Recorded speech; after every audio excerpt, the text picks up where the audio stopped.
Hello, everyone. My name is Christine, and I'm here with Kristin today. This is our 15th episode of Walking the Path. Really excited to be with you today and talk about what's up for us, where we are, what we're aware of in the world, and offer just some tips, tools, and strategies to navigate these times and really stay true to our path, stay true to what we know, and progress both personally, collectively, universally. So to begin, for those of you who are new, we'll just do brief introductions. So Kristin, tell us, me, a little bit about you and where you're at in your life now. Hey, Christine. Thanks for the introduction. And yeah, I'm so glad to be here for episode 15. It's been a little while since we made a recording, and yeah, I've noticed a lot of intensity energetically, especially in the last week.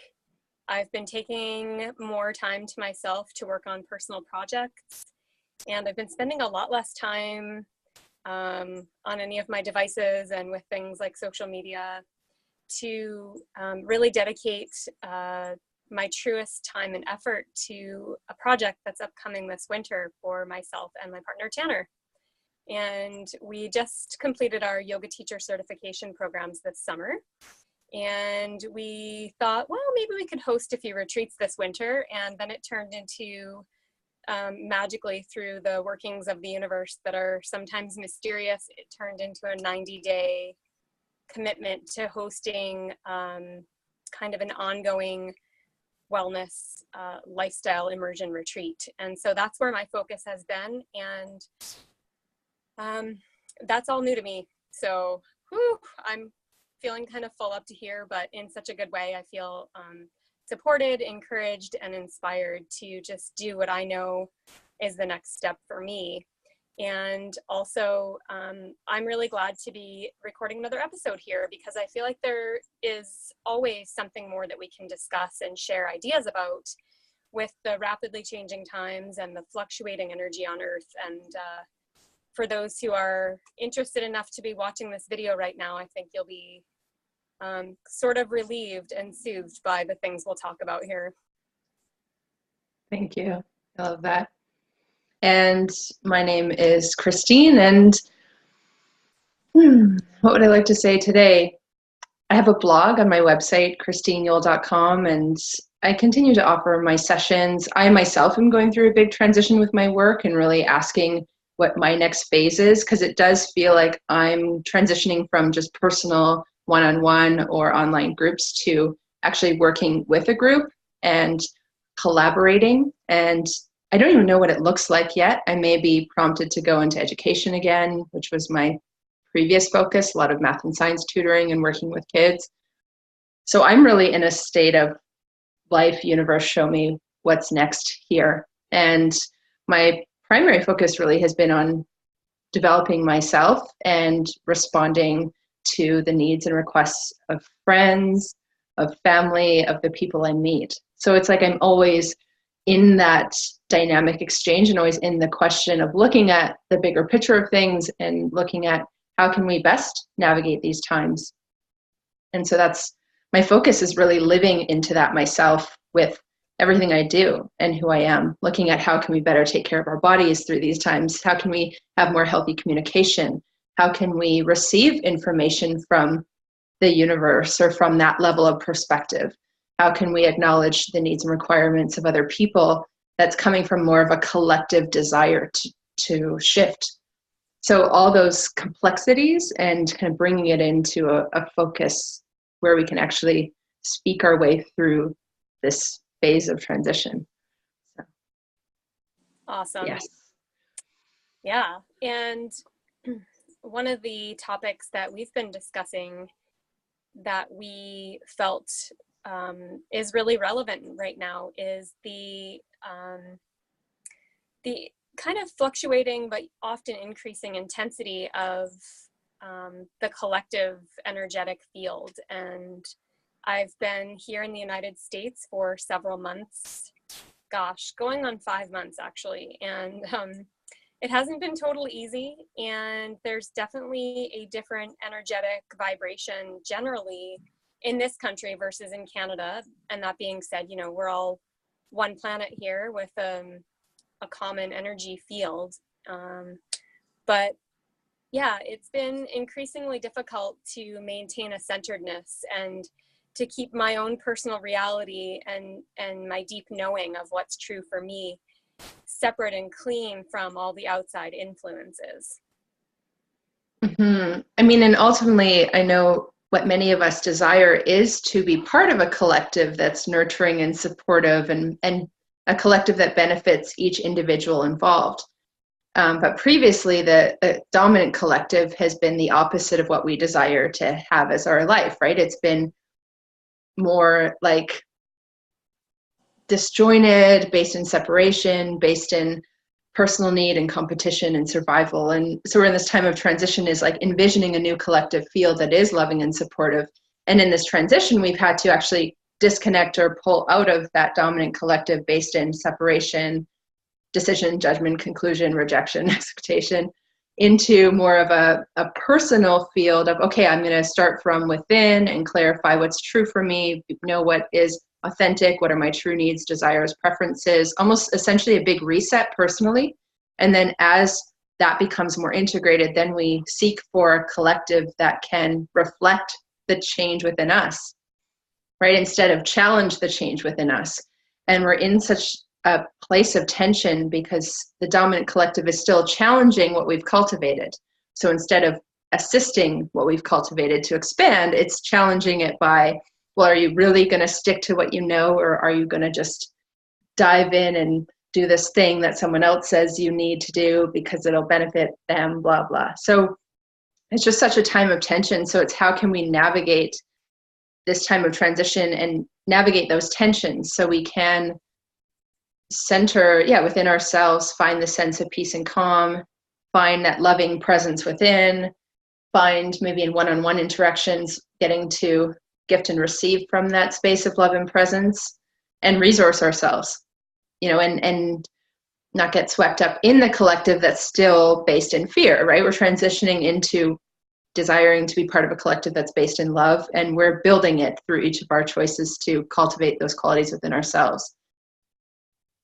But it's just not an easy time because there is that level of tension. So we can fluctuate into like, oh, I just feel love and at peace, and I can envision a future where we're meeting each other and benefiting, and we're well and whole and unified. And then you step out in the world and it's like not today. Like everyone's disjointed, and you can see it even in the way traffic moves, or in the way people are at coffee shops, or just in the general environment. There's just that level of disjointedness.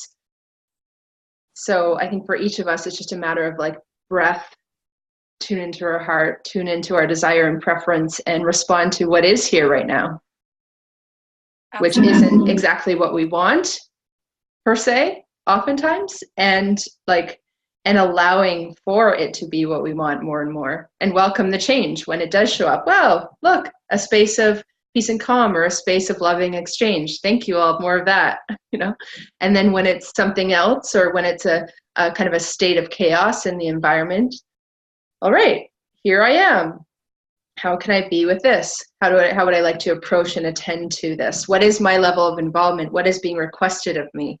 Because we can get caught up in the old model, personal sacrifice to meet the collective needs. And the new model is like the collective includes the personal. There's love within the personal and love within the collective, and there's an honoring of each other. We're just in this dynamic tension between the old and the new. Yeah, absolutely. Tension's a good way to describe it. And a few things came into my mind as you were saying all that. And one is in the yogic path, there's a term called dharma. And basically, dharma is the duty that's assigned to each one of us. And something I've been noticing in me is like, I've been showing up in these various circumstances with different people in different places. And there's kind of been an overlying theme of, chaos, more than the amount of chaos that I try to promote in my own little reality.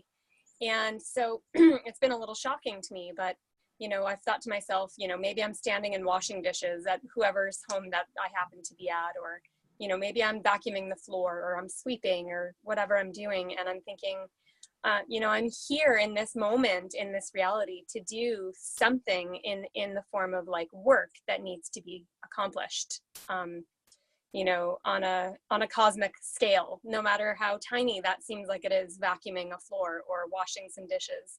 It's all a part in the many pieces that lead us from one day to the next. And I've just been really trying to take the time to breathe and remind myself that it's not an accident that I am where I am all the time, and that I've played a big part in getting myself to where I am. And the other thing that's really important, and you kind of touched on this, was, everyone has their kind of own level of turmoil or challenges. And, it's okay to be, involved in other people's reality outside of our own little bubble, because if we stay too isolated, then, that could just create problems later, where we forget how to socialize, or we forget how to listen, or we forget compassion for others if we're always, holed away behind closed doors and have the windows drawn and go, it's too scary out there. But at the same time, it's super important. I've been reminded of this regularly, to go for a walk, dress for the weather, go for a walk, just get out alone, breathe and observe nature, and kind of look for inspiration and little messages that come from nature. I've just been in awe of the nature here where we are right now in Pennsylvania, and almost on a daily basis, I've gotten little messages and reminders of, how nature flows.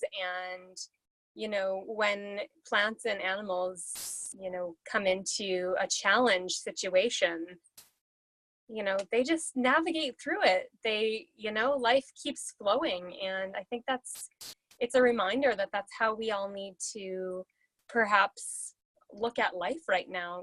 Everything is temporary, and there's always something next. And whatever that is, we don't know. But I think a big part of that is trusting in ourselves and taking one step at a time to just keep moving in the direction of truth for us.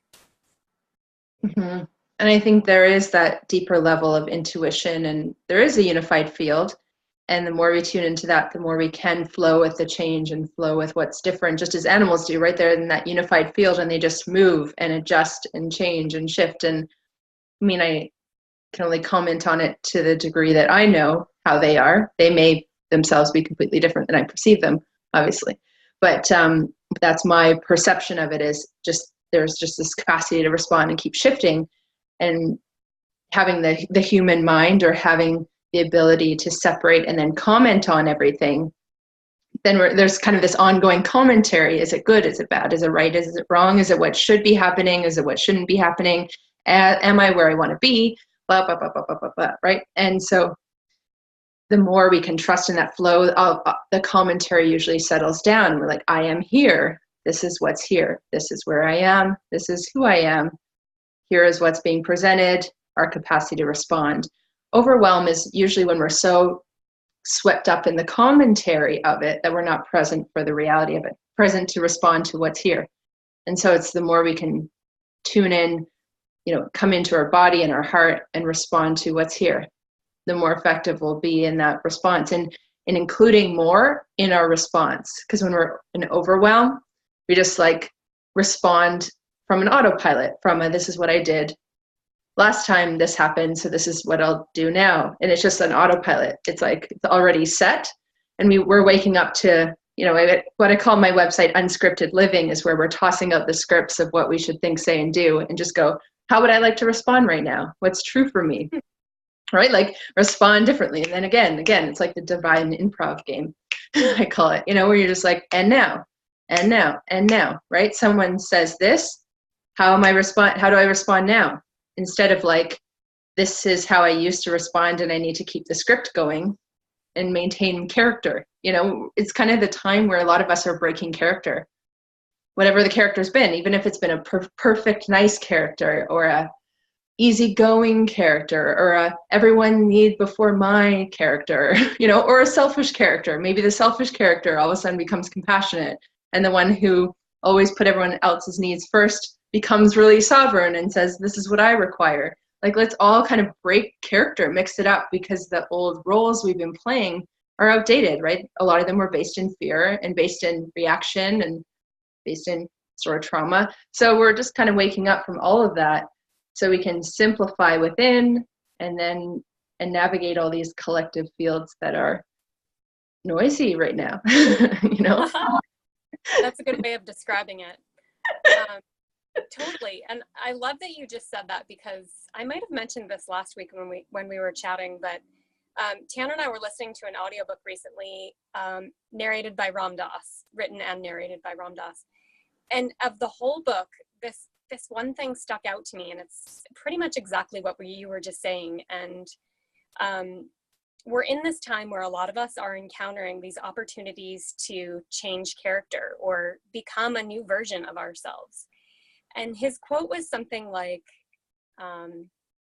stop and ask yourself if you're more concerned with being consistent as far as what you look like in the eyes of others, or if you're willing to follow your heart and your truth, even if that might look really bizarre or crazy to the other people in your life who are witnessing you making your choices. And when I heard that, I stopped it and replayed it a few times, because I was like, yes, this is a challenge that so many of us are facing right now, because people are worried about what their partner will think, what their parents will think, what their kids might think, what their coworkers might think, what their softball team might think, or whatever it is. And people are so terrified to kind of shed those old layers and shine brighter, who they really are on a deeper level. And more than ever, I'm witnessing people kind of teetering on that verge, and I can see it, especially people that I've known for a longer amount of time. And I've been watching them, observing the subtle shifts in their speech and in their thoughts and actions and choices. And, it's like a butterfly chrysalis starting to wiggle, like when the butterfly is like almost ready to come out, and you're just like, come on, you can do it.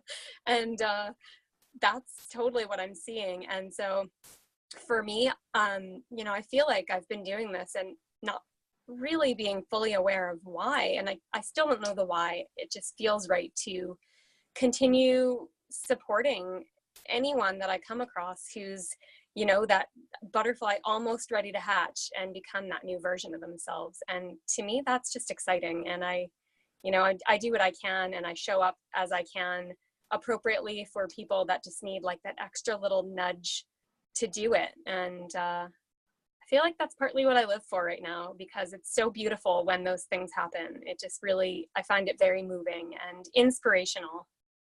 Mm-hmm.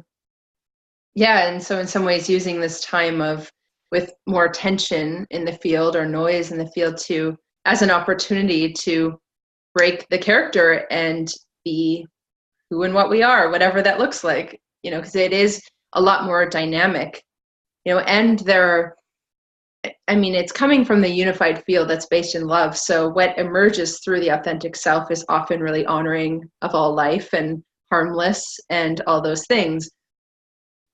So it's beyond control, because sometimes when we've been really controlled in our speech and then we let it go, almost what we've been controlling is suppressed rage, fury, anger, hatred, right? So then we call free speech just this like vomiting of anger, rage, fury, and hate. And that's not coming from our true authentic self. That's just a suppressed aspect that's been really controlled.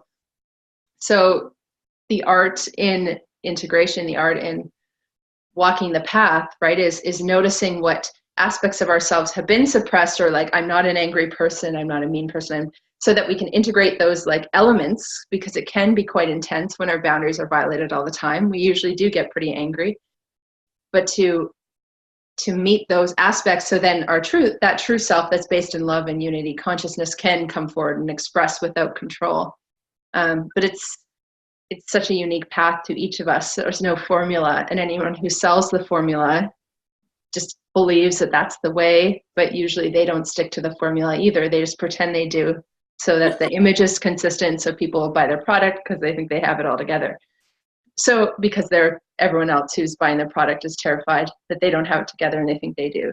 So it's just such a time of transition on so many levels, so if there were a message for today that, that I would bring, is to acknowledge these different layers, acknowledge the personal, acknowledge collective, acknowledge universal, and almost each level has its own perspective, right? From the personal, it could seem like a really scary time. From the universal perspective, a really exciting time. From a collective perspective, a really unstable time. And there's no right answer. There's no, this is the way it is. It's just, this is my current perspective on it. And the more we can see from a perspective that includes, more beings or includes love, if we see through the eyes of love, what we see is beauty. If we see through the eyes of fear, what we see is frightening and scary and disjointed. So the choice we have is really the perspective we're looking at everything from, and that can oscillate and be varied. So just being where you are, acknowledge that our perspective is going to oscillate through these times, and it is a chance to break character. You can step out of whatever container you've maintained in the name of comfort or safety, and redefine what is safety for you, what is true for you, what is desired for you. If you were to awaken in this body right now, not having a past, not knowing the future, what would you choose? I love that. Yeah, that's awesome. And honestly, I think the reality is that it's never too late to make a new choice. And, now's as good of a time as any. And, with all the uncertainty that so many of us are facing, I dare to say all of us, but I don't think any of us escapes that uncertainty. I think it's probably part of the human condition, and, it keeps life exciting. And I'd like to tag on to what you just said and just encourage everyone to take a risk, either a little one or a big one, and just see what happens, because the worst case scenario in anything is usually not that bad, and we often grow that in our minds and in our imagination to be some big scary thing. But the reward, I think, for lack of a better term, is so great for breaking character, like you said, doing something different and unexpected that you feel called to do or be. And really, it doesn't matter what anyone else thinks, because you're the one that has to fall asleep in your mind and in your body at the end of every day and wake up to it each morning. And it's such a gift. And so that truthfulness to ourselves, I think, is of utmost importance right now, for sure. Mm-hmm. I totally agree. So thank you, everyone, for tuning into this episode of Walking the Path, and we'll be with you next time, and may we all be blessed and loved and nurtured and nourished and supported as we move through these times of change, really navigating with our hearts, including our bodies, and waking up to new levels of perspective that allow us to have much more ease always. So thank you all for joining in.